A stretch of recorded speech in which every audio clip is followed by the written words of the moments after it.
At this small cafe in the south of Liverpool, most of the regulars are families coming in for a hot drink after a walk in the park. But from next week, they'll be making hundreds of lunches for children who wouldn't otherwise get a meal. And they're doing it for free because the government won't. You don't stop eating just because you're on holiday. And during this pandemic side, where furlough's gone down to 60%, then giving your child, 60% of the food or even less, is really unfair. And depending on the age of that child, they won't understand. They just don't see any food at the end of the day. Theirs is one of dozens of businesses who've stepped in following an appeal by Marcus Rashford, the Manchester United striker, who's also become a high-profile campaigner on food poverty.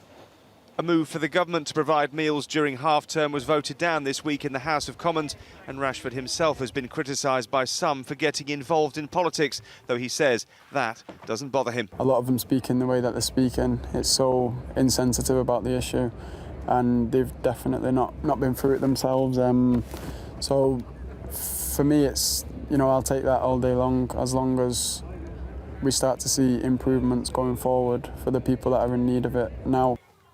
Across Britain, there are thousands of families who rely on free school meals to help keep their children fed. And every year it's the school holidays that are the most difficult time. The children who receive them will tell you they are not a luxury.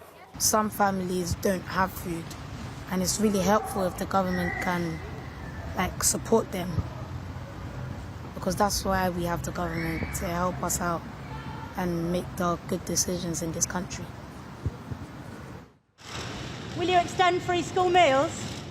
The vote might have gone in the government's favour, but for Boris Johnson, the questions haven't gone away.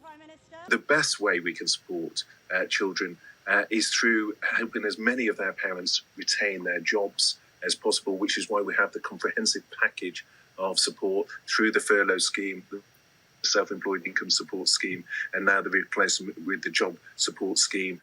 All day long, businesses across Britain have been responding to Rashford's appeal on social media and offering their help. And if anyone thought awarding an MBE to this young man You need Marcus Rashford to deliver again would somehow slow his desire for change away from the football field, they were mistaken. Damon Green, ITV News.